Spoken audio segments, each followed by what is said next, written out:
வணக்கம். Welcome to JKSN cute family. இப்போ வந்து நம்ம ஒரு வெரைட்டி ரைஸ் செய்யலாம். அது என்ன ரைஸ்னா குடமிளகா சாதம் செய்ய போகிறேன்.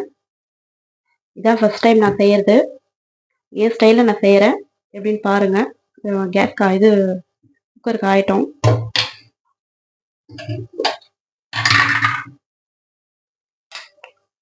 எண்ணெய் வந்து ஊற்றிக்கிறேன்.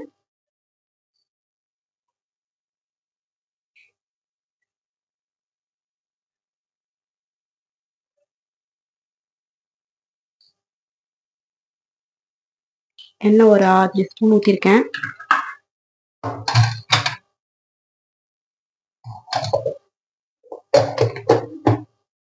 எண்ணெய் கூட வந்து டேஸ்ட்டுக்காக கொஞ்சம் நெய் சேர்த்துக்கிறேன். நான் உங்களோட விருப்பம், நெய் இருந்தால் நெய் சேர்த்துக்கோங்க. நெய் இல்லைன்னா நீங்கள் ஸ்கிப் பண்ணிக்கலாம். நான் என்கிட்ட நெய் இருக்கு, அதனால நான் நெய்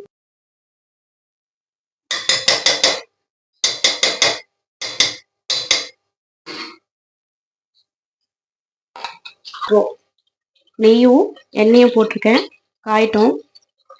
காஞ்ச பிறகு இதில் வந்து என்னென்ன இருக்குன்னா, நான் எப்பவும் சொல்கிற மாதிரி தான் கடுகு, உளுத்தம்பருப்பு, கொஞ்சம் சீரகம், 2 சோம்பு, இது வந்து கொஞ்சம் ஃப்ளேவர் கொடுக்கறதுக்காக ஒரு 3 துண்டு சின்ன சின்ன துண்டு பட்டை, அப்புறம் வந்து 2 கிராம்பு, ஒரு ஏலக்காய், அப்புறம் வந்து ஒரு 6-7 முந்திரி பருப்பு.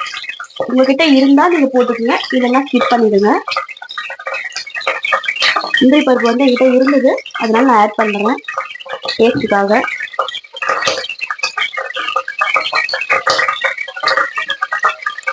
எண்ணெய் வந்து கொஞ்சம் குக்கரை கழுவுனேன்.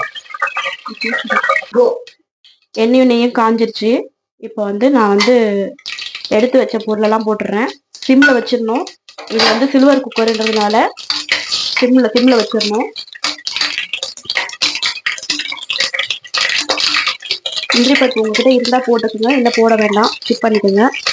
அதுக்கடுத்து வந்து ஒரு 2 வெங்காயம், குடமிளகா சாப்பிட்டுட்டு நான் ஒரு 2 வெங்காயம் கட் பண்ணியிருக்கேன்.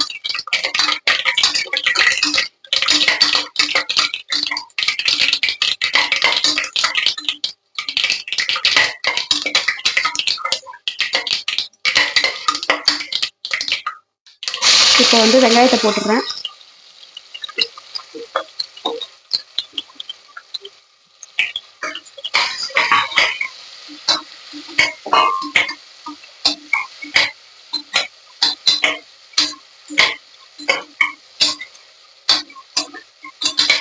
சில்வர் குக்கர்ன்றதுனால டக்கு டக்குன்னு செஞ்சிடணும். டக்கு டக்குன்னு எல்லாமே போட்டு டக்கு டக்குன்னு பண்ணாதான், இல்லைன்னா வந்து அடி பிடிச்சிடும், சீக்கிரம் சட்டுன்னு கரிஞ்சு போயிடும்.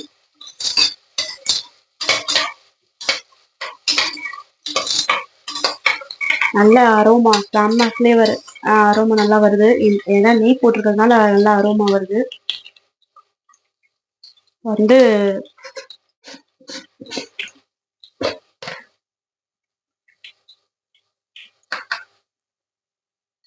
நான் வந்து இது வதக்கிறதுக்காக கொஞ்சோண்டு உப்பு போட்டுக்கிறேன், வெங்காயம் வதங்கிறதுக்கு. அது எனக்கு போட்டு போட்டு பழகி போச்சு, சீக்கிரம் வதங்கணும்னு சொல்லிட்டு போட்டுருவேன் நான்.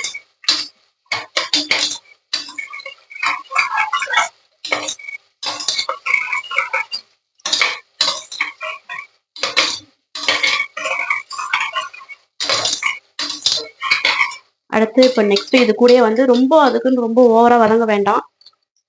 இப்போ இதுல வந்து நான் வந்து ஒரு 3 குட்டி குட்டி தக்காளி, இது ரொம்ப பெருசு பெருசுலாம் இல்லை, குட்டி குட்டி தக்காளி, 3 தக்காளி, ஒரு ஒரு 5-6 பல்லு பூண்டுன்னு வச்சுக்கோங்களேன். அந்த பூண்டை வந்து நீல வாக்குல அரிஞ்சு வச்சிருக்கேன். அடுத்து வந்து இது 1/2 கிலோ அரிசின்றதுனால ஒரு ஒரு 5 பச்சை மிளகா நீட்டா கீறி வச்சிருக்கேன்.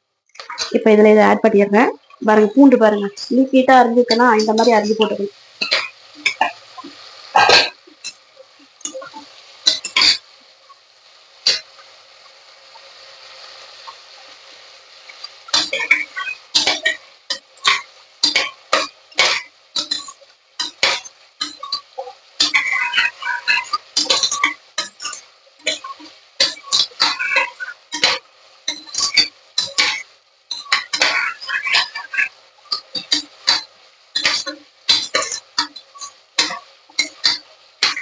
என்னோட சேனலுக்கு வந்து சப்போர்ட் பண்ணுங்க, ஆதரவு கொடுங்க.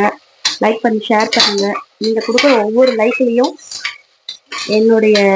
எனக்கு அப்பதான் வந்து மோட்டிவேஷன் ஆகும் அடுத்தடுத்த வீடியோ போடணும் அப்படின்னு.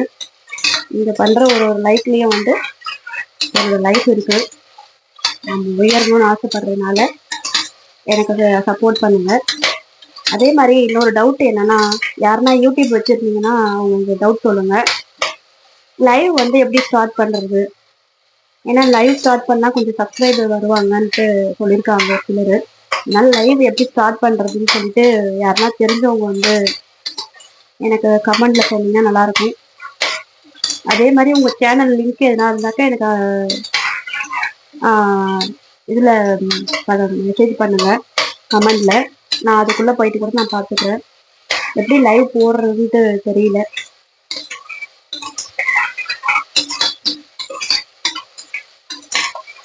இப்போ வந்து வெங்காயம், பச்சை மிளகா, இப்போ இது கூட வந்து நான் வேற எதுவும் காரத்துக்கு எதுவும் ஆட் பண்ண போறதில்ல. இந்த பச்சை மிளகா காரமே போதுமானது.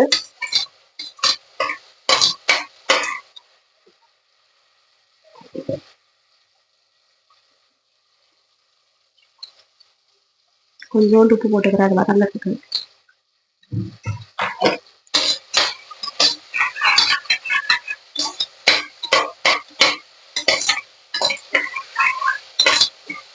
இப்போ இது கூட வந்து இஞ்சி பூண்டு பேஸ்ட் போடணும்.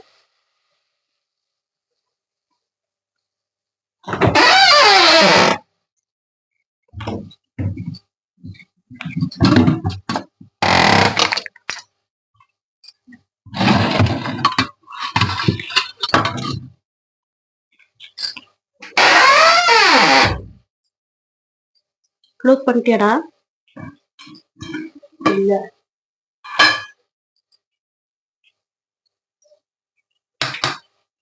ஆன் பண்ணிட்டேன். ஆன்ல தான் இருக்கா? இஞ்சி பூண்டு பேஸ்ட் வந்து இது வீட்லயே அரைச்சது.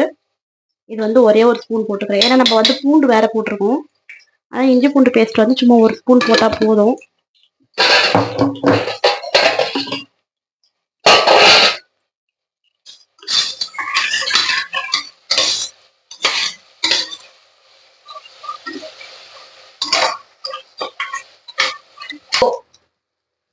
இப்போ வந்து பெருங்காயம் வந்து போட மறந்துட்டேன்.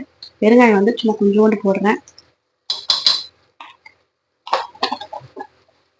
இஞ்சி பூண்டு பேஸ்ட் போட்டேன். எல்லாம் போட வேண்டியதெல்லாம் போட்டேன். இது கொஞ்சம் லைட்டாக வதக்கிடலாம்.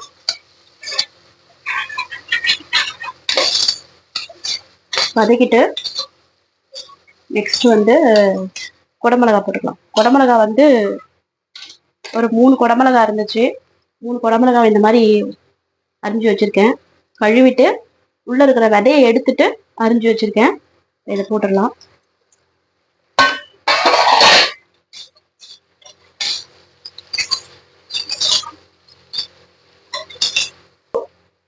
எல்லாருக்கும் எங்க வீட்டுல குடமிளகா சாதம்னா பிடிக்கும். சின்ன பையனுக்கு மட்டும் குடமிளகா பிடிக்காது. ஒரு சில காயெல்லாம் சாப்பிட மாட்டான். அதுக்காக இவனுக்காகவே நான் வந்து ஒரு சில காயெல்லாம் வந்து துருவி போட்டு தான் செய்வேன். இப்போ வந்து இது குடமிளகா போட்டேன். டேஸ்ட்டுக்கு வந்து நம்ம வந்து மசாலா ஐட்டம்ஸ்லாம் எதுவும் சேர்க்கல இல்லைங்களா, அதனால வந்து கரம் மசாலா தூள் வந்து போட்டுக்கிறேன்.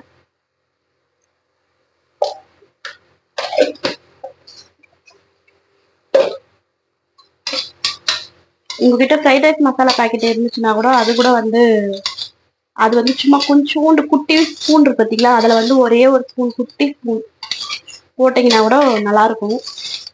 என்கிட்ட இல்லை, இருக்கிறத வச்சு நான் சமைக்கிறேன்.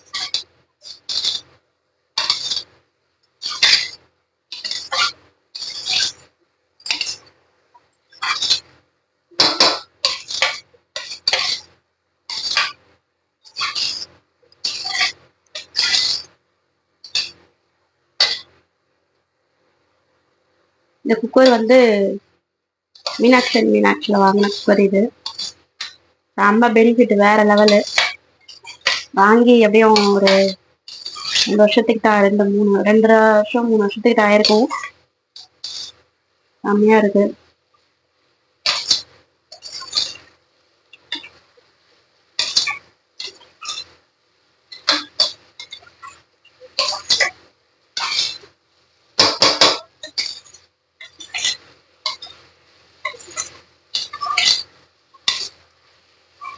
இப்போ வந்து குடமிளகாய் ரொம்ப வதங்க தேவையில்ல. இது ஆல்ரெடி வந்து ஒரு 2 வதக்குனாலே நல்லா வெந்துடும் இது. அதனால வந்து ரொம்ப வதக்கணும்னு அவசியம் இல்லை. நெக்ஸ்ட் வந்து நான் என்ன பண்றேன்னா, இப்போ எடுத்த பொருளெல்லாம் எடுத்து வச்சிடலாம். ஏன்னா வந்து எனக்கு டிஸ்டர்பன்ஸா இருக்கும். நான் வந்து அரிசியை வந்து நல்லா 3 வாட்டி கழுவி இந்த இதெல்லாம் அறியிற டைமுக்கு இது கொஞ்சம் நேரம் ஊறட்டன்னு வச்சிருந்தேன். ஆல்ரெடி அரிசிக்கு வந்து தண்ணி வந்து 1க்கு 2 அளந்தே வச்சிருக்கேன். அந்த தண்ணியை வந்து இதுல ஊத்திடுறேன். இப்போ ஊத்திட்டு அரிசியை போட்டுடுறேன். இது வந்து என்ன அரிசினா பிரியாணி அரிசி. இது என்கிட்ட பிரியாணி அரிசி இருந்துச்சு, அதனால நான் வந்து பிரியாணி அரிசி போடுறேன்.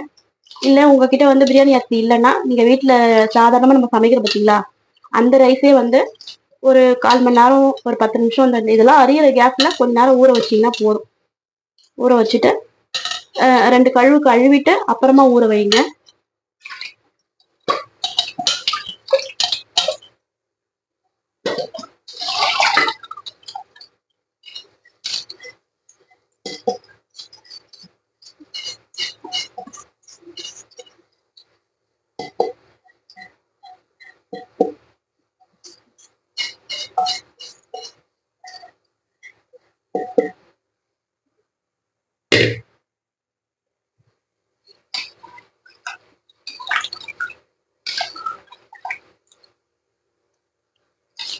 அந்த அரிசி போட்டேன். 1க்கு 2 தண்ணி பங்கு. ஒரு அழாக்கு அரிசி எடுத்தீங்கன்னா 2 அழாக்கு தண்ணி வைக்கணும். இது 1/2 கிலோ அரிசி இது. இப்போ வந்து இதுக்கான உப்பு வந்து போட்டுக்கலாம்.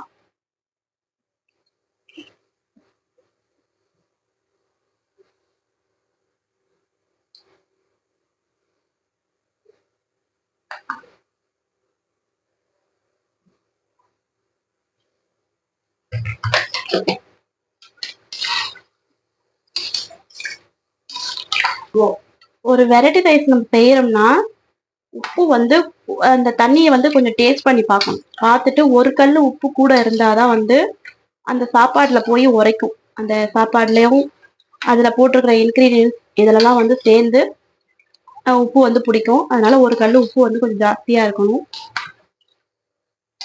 அதுக்காக அதிகமா போட்டுறாதீங்க. அதாவது வந்து இன்னொரு விஷயம் இது என்னன்னு பாத்தீங்கன்னா, தண்ணி வந்து மாறுபடும்.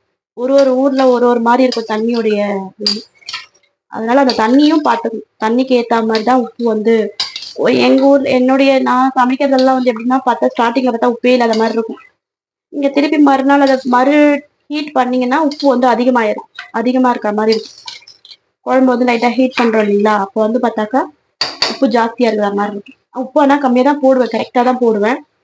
அந்த நேரத்துக்கு இல்லாத மாதிரி இருக்கும், அப்புறம் பார்த்தா உப்பு அதிகமா இருக்க மாதிரி இருக்கும். அதனால உங்க தண்ணிக்கு ஏத்த மாதிரி நீங்க பார்த்து போட்டுக்கோங்க. நான் வந்து டாட்டா சால்ட் யூஸ் பண்றேன். நீங்க எந்த சால்ட் வாங்கி யூஸ் பண்றீங்களோ அதை வந்து அந்த உப்புக்கு ஏத்த மாதிரி நீங்க போட்டுக்கோங்க. தண்ணிக்கு ஏத்த மாதிரி நீங்க உப்பு போட்டுக்கோங்க. பாருங்க, உப்பு வந்து கரெக்டா இருக்கு.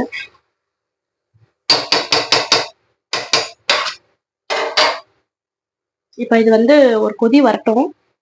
கொஞ்சம் சாதம் வந்து ஒரு அரை பங்கு இல்ல ஒரு 1/4 பங்கு வெந்தா மாதிரி கொஞ்சம் டைட்டா ஆகும். கிண்டும் போது டைட்னஸ் கொடுக்கும். அப்ப வந்து என்ன பண்ணணும், குக்கர் போட்டு மூடிடணும். இப்போ வந்து நான் வந்து கருவேப்பிலை கொத்தமல்லி போடல.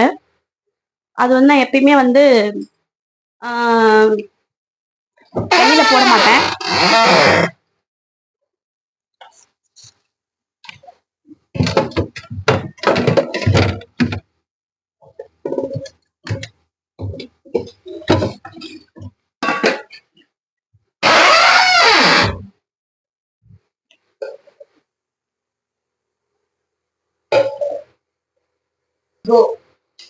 அந்த கருவேப்பிலை கொத்தமல்லி போட்டேன். கொஞ்சம் தீ வந்து அதிகமா வச்சிருவோம். ஃப்ளேம் அதிகமா வச்சிருவோம். வச்சுட்டு கொஞ்சம் கொதி வரட்டும். கருவேப்பிலை கொத்தமல்லி போட்டாச்சு.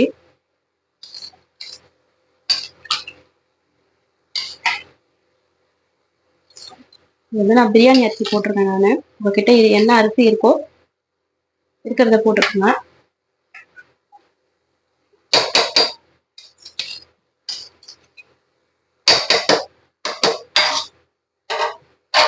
கொதி வரட்டும். இப்போ வந்து கொதி வந்து டைட் ஆயிடுச்சு. அப்படியே தண்ணி வந்து கொஞ்சம் வத்திடுச்சு. ஒரு 1/4 பங்கு வெந்தா மாதிரி இருக்கு. இப்போ இந்த நேரத்துல வந்து நம்ம வந்து விசில போட்டுடலாம். இது குக்கரை மூடிடலாம். உப்பு காரம்லாம் அதுக்கு முன்னாடி கரெக்டா இருக்குன்னு பாத்துக்கோங்க. பார்த்துட்டு குக்கரை மூடிடுறேன் நான்.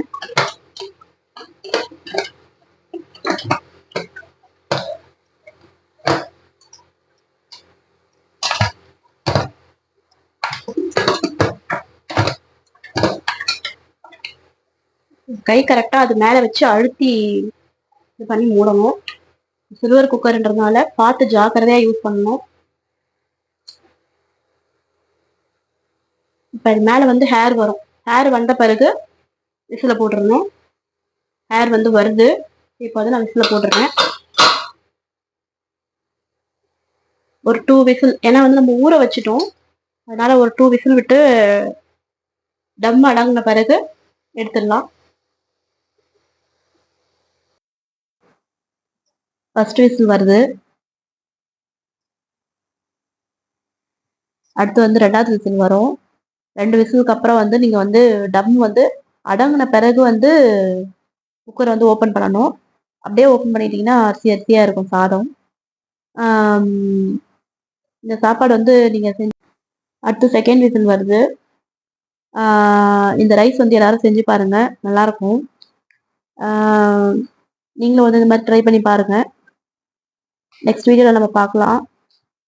என்னோட சேனலை வந்து சப்ஸ்கிரைப் பண்ணி லைக் பண்ணி ஷேர் பண்ணுங்க, கமெண்ட் பண்ணுங்க. வந்து விசில் வந்து ஓப்பன் பண்ணிக்கலாம். டம் அடங்கிடுச்சு.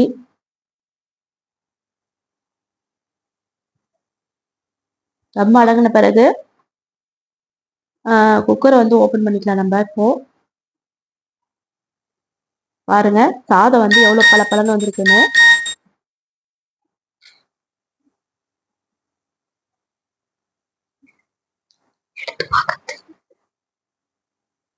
எப்படி அடிப்பிடிக்காம வந்திருக்கு பாருங்க ரைஸ். இதே மாதிரி நீங்களும் செஞ்சு பாருங்க, சூப்பரா வரும். குழந்தைங்களும் ரொம்ப விரும்பி சாப்பிடுவாங்க. எனக்கு தெரிஞ்ச ஸ்டைல்ல நான் செஞ்சிருக்கேன்.